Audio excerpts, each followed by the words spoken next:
How many heard or how many have watched the TV series Sherlock Holmes? Some of you. Both the movie and the series. Now, you know this character, Sherlock Holmes, right? He is really a game changer, an outstanding, brilliant detective. He's the guy with such an incredible mind, he can solve the insolvable. And in that television series, he is like a national treasure who often was called upon to save the nation. Now, in one of those episodes, in the new season, season 4, in the new season, season 4 of Sherlock Holmes, Sherlock's best friend, companion, and assistant, Dr. John Watson. Some of you know the name of Sherlock Holmes' assistant, but you may not know all the names of Jesus' disciples. Now, if you want to know, if you know the name of Sherlock Holmes' assistant and that he is called Dr. John Watson, you better know who are the 12 disciples of Christ.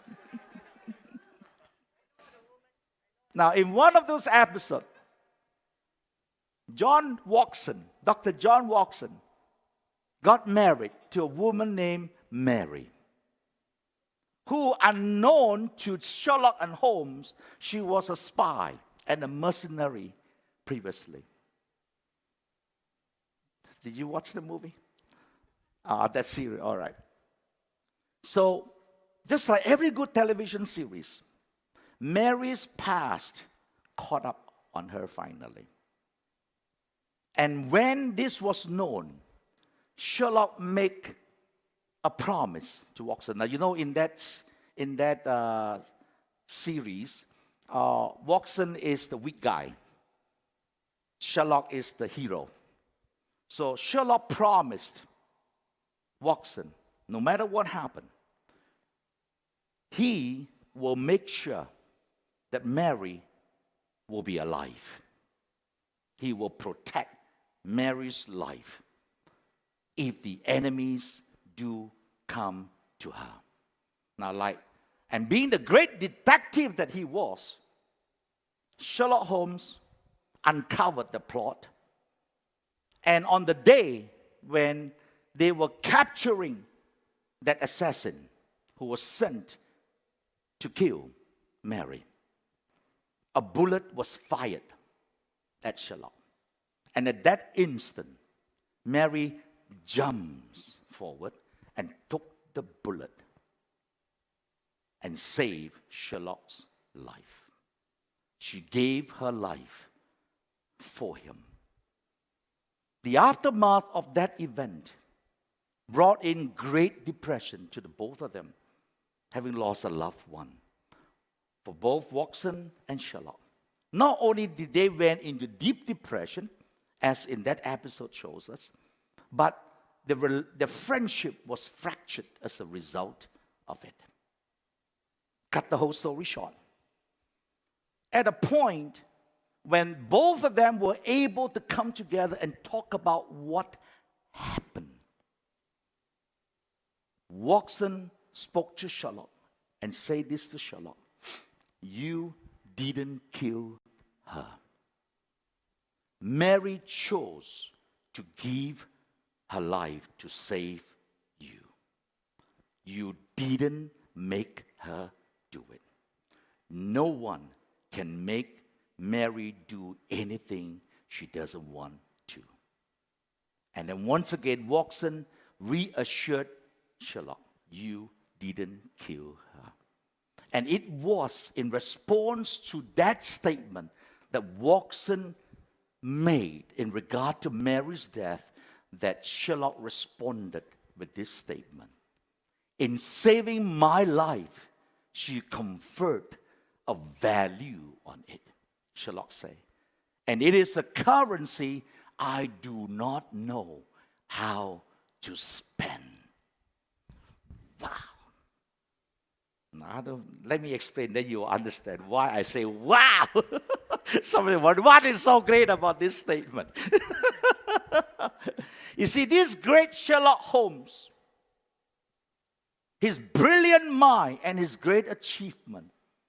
This man who could solve the insolvable. At the moments of Mary's death, he discovered something. He discovered the worth, the value of his life was not really in what was his achievement or his incredible, powerful mind, but that the value of his life was the gift he received in Mary saving him. Because all of a sudden, at that moment, his life becomes more valuable than he could ever thought of until then. Why is his life more valuable that moment when Mary took that bullet? Because now his life is worth everything of Mary's. Mary gave everything for his life. Now, if you have watched that episode or that series, you will know the character of Sherlock Holmes. He doesn't think much about his life. The guy is totally reckless and he cares nothing. And many times it is Watson who have to restrain him. Don't jump. Don't go there. But he is totally reckless and he has no care for anything. His life was not really valuable to him. And that's why also he is such a great detective, because he dare to boldly go to places and do things that others will not do for fear of their life. Are you with me? That sacrifice of Mary changed everything. Now, what caused it is not just because he was saved. This statement that he made it because in his salvation had come at such an outrageous cost. Mary has to give her life to save him. Brothers and sisters, I see a tremendous parallel here. When Christ died on the cross for us, brothers and sisters, he conferred a value in your life and my life. And this is the currency you and I must spend, and spend well. Come on, give somebody a high five. Oh, sorry, you get a high five. Look at somebody. Tell somebody there's a value conferred on your life. Brothers and sisters, the worth and the value of your life is not just in what you conferred upon yourself, but also in what others conferred on you. And what am I saying here? The sacrifices, the decisions that people, your parents, your siblings, your pastors, your leaders, your employers, your friends are willing to make for you is a currency they conferred on your life. Don't take for granted. All the young ones here in particular, and the old ones too, and every one of us here. Every sacrifice, every decision that somebody make for you and willingly make for you, when they make that decision, they are conferring a value on you. Come on. When somebody gives you an appointment, it is not an appointment. They are conferring a value on you to meet you. So don't cancel appointment last minute. Hello? This is a currency that is valuable and precious, more precious than the US dollar and the British pound. Sherlock understood it. And that's why he say, I just do not know how to spend it now, because my life now is so valuable. Somebody gave up everything for this life. I cannot be careless about it anymore. Hello? I cannot play the fool with this life anymore.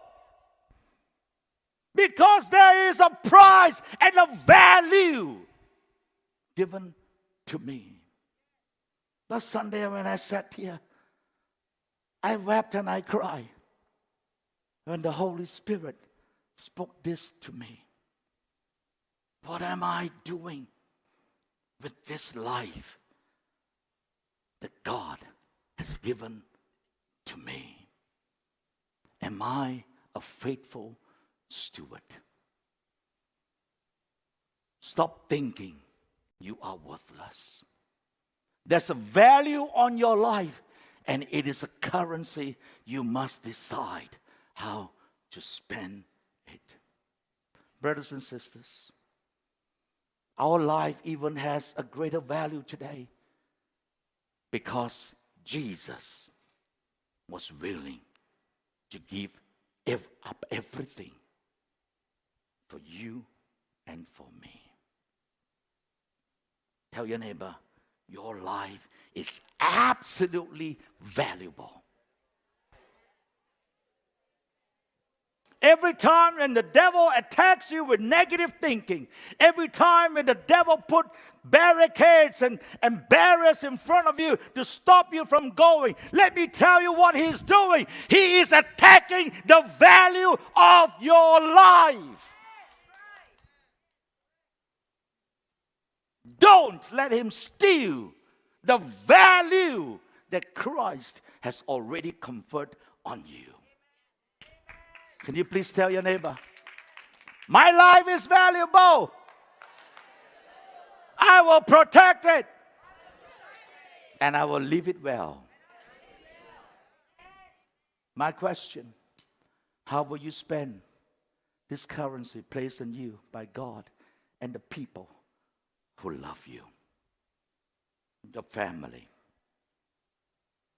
your pastors, your cell leaders, your employers. I know there's some bad ones, but generally most are good. How will you spend this currency? You see, they have already made their decisions. Now, you get to decide what you will do with what was given to you. For all of us, our parents have already made the decisions to sacrifice everything that they have for our life.